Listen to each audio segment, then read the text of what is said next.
কলকাতা থেকে সম্প্রচারিত আজকের সকালের গুরুত্বপূর্ণ বিশেষ বিশেষ খবরগুলি হল: প্রধানমন্ত্রী অযোধ্যায় বহু প্রতীক্ষিত রাম মন্দিরের উদ্বোধন ও রামলালার প্রাণ প্রতিষ্ঠাকে এক ঐতিহাসিক মুহূর্ত বলে অভিহিত করেছেন। তিনি কাল প্রাণ প্রতিষ্ঠা পর্ব শেষে এক সভায় এই মন্দির প্রতিষ্ঠা নিয়ে যারা সমালোচনায় মুখর হয়েছিলেন তাদেরও কটাক্ষ করেন।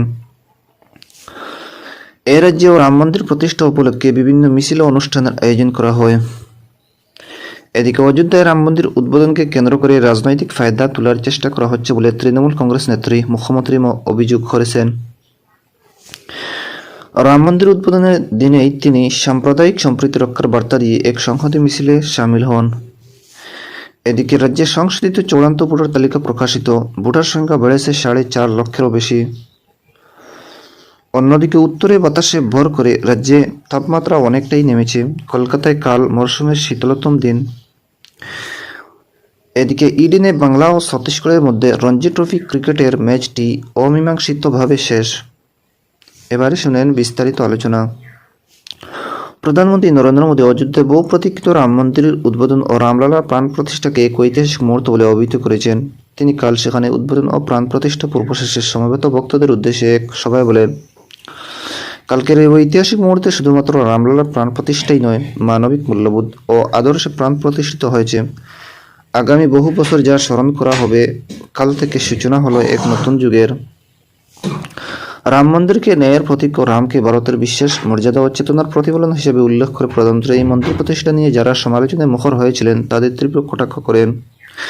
এদিকে আগামী দিনে ভারতের বুনিয়াদ আরও মজবুত করতে শ্রী মোদী দেশবাসীকে দেব থেকে দেশ, রাম থেকে রাষ্ট্র অর্থাৎ মূর্তি পুজো থেকে দেশের কাজে আত্মবেদন করা আহ্বান জানান। ঐতিহাসিক রাম মন্দির ভারতের অগ্রগতির প্রতীক হয়ে উঠবে বলেও তিনি আস্থা ব্যক্ত করেন। উল্লেখ্য, বহু প্রতীক্ষিত রাম মন্দির উদ্বোধন এবং রামলালার প্রাণ প্রতিষ্ঠা অনুষ্ঠান প্রত্যক্ষ করার জন্য সকাল থেকে গোটা দেশে ছিল প্রবল উন্মাদনা। সকলের ঐচ্ছুক ছিল অযোধ্যার দিকে।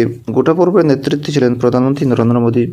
গর্ভগৃহে ধর্মীয় আচার অনুষ্ঠানে পুরোহিতের পাশাপাশি প্রধানমন্ত্রীর সঙ্গে মন্ত্রোচ্চারণ, আরতি, পুজো পাঠে অংশ নেন RSS প্রধান মোহন ভগবত, উত্তরপ্রদেশের মুখ্যমন্ত্রী যোগী আদিত্যনাথ এবং রাজ্যপাল আনন্দীবেন পটেল। গর্ভগৃহে নবপ্রতিষ্ঠিত রামলালার মূর্তির আবরণ উন্মোচন করেন প্রধানমন্ত্রী।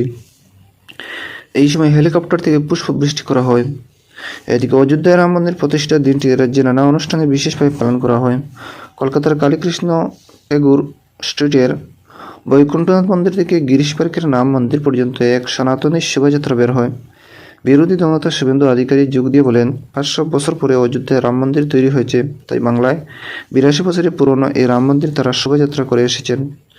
এদিকে প্রায় 20,000 সাধারণ মানুষ স্বতঃস্ফূর্তভাবে এই মিছিলে যোগ দেন বলে তার দাবি। উপস্থিত ছিলেন প্রবীণ বিজেপি নেতা রাহুল সিনহাও। এদিকে দক্ষিণ কলকাতার দেশ প্রাণ শাসমল পার্কে রাজ্য বিজেপির পক্ষ থেকে আজ রাম মন্দিরে রামলালার প্রাণ প্রতিষ্ঠা অনুষ্ঠানের সম্প্রচারিত সরাসরি দেখানো হয়। বিজেপি যুব মোর্চার রাজ্য সভাপতি ইন্দ্রনীল খান সেখানে উপস্থিত ছিলেন। এদিকে দক্ষিণ দিনাজপুরের বালুরঘাটে দলের তরফে আয়োজিত বিভিন্ন অনুষ্ঠানে অংশ নেন বিজেপির রাজ্য সভাপতি সুকান্ত মজুমদার। দক্ষিণ 24 পরগনার ডায়মন্ড হারবারের বিষ্ণুপুরে কাল সকালে রামের প্রতিকৃতি নিয়ে চলে হরিনাম সংকীর্তন। এদিকে রাম মন্দির উদ্বোধন উপলক্ষে পূর্ব ও পশ্চিম বর্ধমানে সারাদিন ব্যাপী হোমযজ্ঞ, রাম পুজো, নাম সংকীর্তন, হনুমান চালিসা পাঠ, দরিদ্র সেবা সহ নানা কর্মসূচির আয়োজন করা হয়। পূর্ব বর্ধমানের কালনার RMC মার্কেট সংলগ্ন এলাকায় 14 ফুটের রামের মূর্তির আরাধনা হয়। মন্তেশ্বর বাস স্ট্যান্ডের কাছে শ্রীরামচন্দ্রের পুজোর ভোগ প্রসাদ বিতরণ করেন স্থানীয় সাংসদ সুরেন্দর সিং আলুওয়ালিয়া। এদিকে উত্তর 24 পরগনার জগদ্দলে অযোধ্যায় বদলে তৈরি রাম মন্দির উদ্বোধন করেন বিজেপির মহিলা মোর্চার সভানেত্রী ফাল্গুনী পাত্র। এদিকে বাঁকুড়ার গন্ধেশ্বরী নদী তীরে সতীঘাট রাম মন্দিরে সকাল থেকে ভক্তদের ঢল নামে। বঙ্গবিদ্যালয়ের মাঠ থেকে কেন্দ্রীয় শিক্ষা প্রতিমন্ত্রী ডক্টর সুভাষ সরকারের উপস্থিতিতে সহস্রাধিক মহিলা মঙ্গল কলস নিয়ে লালবাজার দুর্গা মন্দিরে যান। মালদার দক্ষিণ বালুচর মহাবীর মন্দিরে কাল সকাল থেকেই চলে বিশেষ পুজো পাঠ। বীরভূমের তারাপীঠে সনাতনী হিন্দু সমাজের বিশিষ্টজনদের উপস্থিতিতে চলে মহাযজ্ঞ ও পূজা পাঠ। এদিকে নদিয়ার মায়াপুরের ইস্কন মন্দিরে সকালে রামকথা অনুষ্ঠিত হয়। অনেক জায়গাতেই চলে ভগবত পাঠ, নগর সংকীর্তন। শান্তিপুরে রানাঘাটের সাংসদ জগন্নাথ সরকার নাম সংকীর্তনে অংশ নেন। এদিকে মুর্শিদাবাদ জেলায় বিজেপি, বিশ্ব হিন্দু পরিষদ, শিবসেনা, বজরং দল ও হিন্দু জাগরণ মঞ্চ বিভিন্ন শহরে নানা অনুষ্ঠানের মধ্যে দিয়ে কালকের দিনটি উদযাপন করে। এর অঙ্গ ছিল মন্দিরের পূজা পাঠ, হোমযজ্ঞ, রামনাম সংকীর্তন, শোভাযাত্রা, কলসযাত্রা ইত্যাদি। এদিকে হাওড়ার রামরাজাতলায় রাম মন্দিরে কাল শীতলতমা সেবা সমিতির উদ্যোগে হোমযজ্ঞ, পূজা পাঠ, রামায়ণের সুন্দর কাণ্ড ও হনুমান চালিসা পাঠ এবং লাড্ডু প্রসাদ বিতরণ করা হয়। অংশ নেন বিজেপির সহসভাপতি সঞ্জয় সিং। এদিকে অযোধ্যায় রাম মন্দির উদ্বোধনকে কেন্দ্র করে রাজনৈতিক ফায়দা তোলার চেষ্টা করা হচ্ছে বলে তৃণমূল কংগ্রেস নেত্রী মুখ্যমন্ত্রী মমতা ব্যানার্জি অভিযোগ করেছেন। তিনি কাল কলকাতায় সংহতি মিছিলে যোগ দিয়ে বলেন, ভোটের আগে ধর্মের নামে উস্কানি দেওয়া হচ্ছে। ভিন্ন রাজ্য ও দেশে সাম্প্রদায়িক সম্প্রীতি নিয়ে উদ্বেগ প্রকাশ করার পাশাপাশি মুখ্যমন্ত্রী রাম মন্দিরের অনুষ্ঠানে বিপুল খরচ নিয়েও কেন্দ্রের ক্ষমতাসীন বিজেপি সরকারকে কটাক্ষ করেন। বারবার দাবি জানানো সত্ত্বেও নেতাজি জয়ন্তীতে কেন্দ্রীয় সরকার ছুটি না দিলেও রাম মন্দির উদ্বোধনে অর্ধেক দিন ছুটি দেওয়ার বাস্তবতা নিয়ে প্রশ্ন তোলেন তৃণমূল নেত্রী মমতা। বলেন, তিনি রামের বিরোধী নন, কিন্তু ধর্মীয় অনুষ্ঠানের রাজনীতিকরণের বিরোধী। এদিকে মিছিল শেষে পার্ক সার্কাস ময়দানে এক সভায় মুখ্যমন্ত্রী লোকসভা নির্বাচনের আগে বিজেপি বিরোধী জোট নিয়েও সরব হন। তিনি ওই জোটের নাম INDIA দিলেও তাদের বৈঠকে তাদের যথাযথ সম্মান জানানো হয়নি বলে মমতার দাবি। এদিকে কোনোভাবেই তিনি তা মেনে নেবেন না বলে তৃণমূল কংগ্রেস নেত্রী স্পষ্ট জানিয়েছেন। উল্লেখ্য, অযোধ্যায় রাম মন্দির উদ্বোধনের দিনে মুখ্যমন্ত্রী এই সংহতি মিছিলকে ঘিরে কলকাতায় কাল সাজো রব। অন্যদিকে কলকাতায় ফেসিবাদের বিরুদ্ধে লড়াইয়ের ডাক দিয়ে বিভিন্ন বামপন্থী সংগঠনও কাল মিছিল বের করে। বিকেলে ওই দীর্ঘ মিছিলকে কেন্দ্র করে ধর্মতলা চত্বর অবরুদ্ধ হয়ে পড়ে। এদিকে যাদবপুরে বাম যুব সংগঠনের পড়ুয়ারা কাল রাস্তায় নেমে সম্প্রীতি মিছিল করতে গেলে পুলিশ তাদের আটকে দেয়। বাম যুব ছাত্র সংগঠন জোর করে বিশ্ববিদ্যালয়ের 3 নম্বর গেট খুলে মিছিল করতে গেলে পুলিশ তাদের আটকে দেয়। এরপর দুপক্ষের মধ্যে তুমুল বাক বিতণ্ডা শুরু হয়।